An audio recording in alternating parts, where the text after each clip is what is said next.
बात आज की चैनल के कार्यक्रम टॉप 10 में आपका स्वागत है। मैं हूं निपुण भार्गव और पेश है अभी तक की 10 बड़ी खबरें। प्रधानमंत्री नरेंद्र मोदी अपने 2 दिवसीय गुजरात दौरे के दौरान आज सुबह वडोदरा पहुंचे। इस दौरान राज्य में वह 77,000 करोड़ रुपए से अधिक की परियोजनाओं की शुरुआत करेंगे। आज भुज में 53,414 करोड़ रुपए की 33 विकास परियोजनाओं का उद्घाटन और शिलान्यास किया जाएगा और इसके बाद वे दाहोद के खारोद में आयोजित एक कार्यक्रम में शामिल होंगे, जहां 24,000 करोड़ से अधिक की परियोजनाओं का शुभारंभ करेंगे।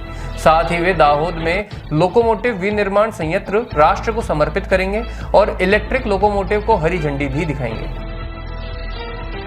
राष्ट्रीय सुरक्षा सलाहकार अजीत डोभाल ऐसे समय में रूस की यात्रा कर रहे हैं जब भारतीय संसदीय प्रतिनिधि मंडल आतंकवाद के खिलाफ वैश्विक समर्थन जुटाने के लिए विभिन्न देशों का दौरा कर रहा है।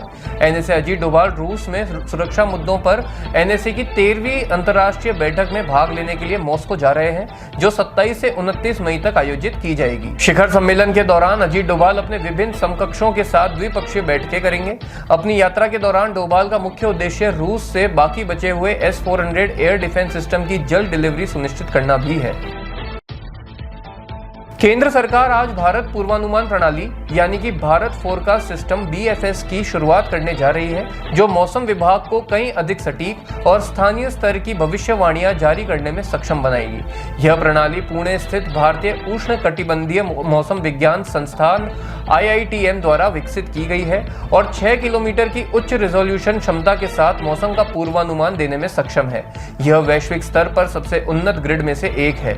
इसका संचालन परिसर में स्थापित सुपर कंप्यूटर अर्का के माध्यम से किया जाएगा, जिसकी गणना क्षमता 11.77 पेटाफ्लॉप्स और डेटा स्टोरेज क्षमता 33 पेटाबाइट्स है।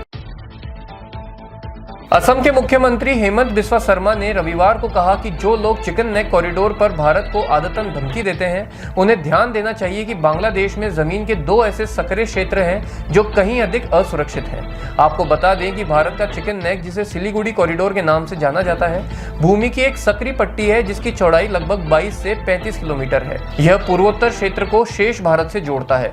शर्मा ने कहा कि बांग्लादेश में भी 2 चिकन नेक हैं जो बहुत ज्यादा असुरक्षित हैं। यहाँ कोई भी व्यवधान पूरे रंगपुर डिवीजन को बांग्लादेश के बाकी हिस्सों से पूरी तरह से अलग कर सकता है। डोनाल्ड ट्रंप ने कहा कि अमेरिका यूरोपीय संघ के साथ बातचीत हेतु समय निकालने के लिए यूरोपीय संघ से आने वाले सामानों पर 50% टैरिफ के क्रियान्वयन को 1 जून से 9 जुलाई तक टाल रहा है। यह समझौता रविवार को यूरोपीय आयोग की अध्यक्ष के साथ एक कॉल के बाद हुआ है, जिन्होंने अमेरिकी राष्ट्रपति के बयान के अनुसार ट्रंप से कहा था कि वह गंभीर बातचीत करना चाहती है। भाजपा के लोकसभा सदस्य रविशंकर प्रसाद के नेतृत्व में बहुदलीय प्रतिनिधि मंडल आतंकवाद पर भारत की कतई न सहन करने की नीति अर्थात जीरो टॉलरेंस पॉलिसी के बारे में अवगत कराने के लिए 6 देशों के अपने मिशन के पहले पड़ाव के तहत पेरिस पहुंचा। प्रतिनिधि मंडल में दग्गुबती पुरंदेश्वरी, प्रियंका चतुर्वेदी, गुलाम अली खटाना, डॉक्टर अमर सिंह समिक, M थम्बीदुरई, पूर्व केंद्रीय मंत्री MJ अकबर और राजदूत पंकज शरण शामिल हैं। प्रतिनिधि मंडल इटली रवाना होने से पहले पेरिस में विभिन्न समूहों, विचारक संस्थाओं और सांसदों के साथ बैठकें करेगा और इसके बाद ब्रिटेन, जर्मनी और डेनमार्क समेत अन्य यूरोपीय देशों में जाएगा। भारतीय अंतरिक्ष यात्री शुभम शुक्ला और उनके 3 साथी एक्सियोम 4 मिशन के तहत ISS जाने से पहले क्वारंटीन में भेजे गए हैं। यह मिशन इसरो, नासा, ESA और एक्सियोम स्पेस के सहयोग से भेजा जा रहा है। बता दें कि मिशन की लॉन्चिंग 8 जून को भारतीय समय अनुसार शाम 6:41 पर अमेरिका के फ्लोरिडा स्थित केनेडी स्पेस सेंटर से होगी। केंद्र सरकार ने आतंकवाद के लिहाज से संवेदनशील 10 जिलों में सेवारत कर्मचारियों के लिए बड़ा फैसला लिया है। सरकार ने कश्मीर में तैनात कर्मचारियों के लिए 3 साल की प्रोत्साहन विस्तार योजना को और आगे बढ़ा दिया है। अब घाटी में तैनात केंद्रीय कर्मियों को इस योजना के तहत 31 जुलाई 2027 तक लाभ मिलेंगे। जो लोग अपने परिवार को दूसरी जगह नहीं भेजना चाहते हैं, उन्हें हर दिन की उपस्थिति के लिए 113 रुपए का दैनिक भत्ता तय किया गया है।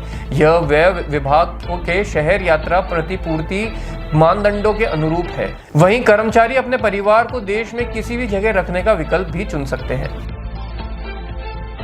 ऑपरेशन सिंदूर के दौरान हर मोर्चे पर भारत के हाथों पिटे आतंकवादी देश पाकिस्तान के प्रधानमंत्री शहबाज शरीफ फिर तुर्की पहुंचे और भारत के खिलाफ संघर्ष में मदद के लिए शुक्रिया जताया। खलीफा बनने पर तुले एर्दोगन की शहबाज के साथ इस्तांबुल में मुलाकात हुई।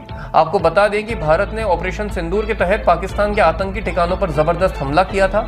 इससे बिफरे पाकिस्तान ने तुर्की के ड्रोन का इस्तेमाल करते हुए भारतीय नागरिकों और सैन्य ठिकानों पर हमले की कोशिश की थी, जिसे सेना ने पूरी तरह से विफल कर दिया था। बांग्लादेश की स्थिति डामाडोल है। सचिवालय में प्रदर्शन हो रहा है, राजस्व अधिकारी काम नहीं कर रहे हैं और आज से प्राथमिक शिक्षकों ने भी अनिश्चित काल के लिए काम बंदी की घोषणा कर दी है। इस बीच अंतरिम सरकार के प्रमुख मोहम्मद यूनुस ने कहा है कि देश गृह युद्ध जैसे हालात से गुजर रहा है। पहले दिसंबर 25 तक चुनाव करवाने की बात कहने वाले यूनुस ने कहा है कि अब जून 2026 तक चुनाव करवाए जाएंगे। इस बीच व्यापारिक समुदाय के नेता शौकत अजीज रसेल ने कहा कि देश में व्यापारियों को उसी तरह मारा जा रहा है जैसे 1971 के मुक्ति संग्राम में बुद्धिजीवियों को मारा गया था। टॉप 10 में अभी के लिए इतना ही। अगले कार्यक्रम सुपर 30 में आपसे फिर मुलाकात होगी। तब तक के लिए आज्ञा दीजिए। नमस्कार।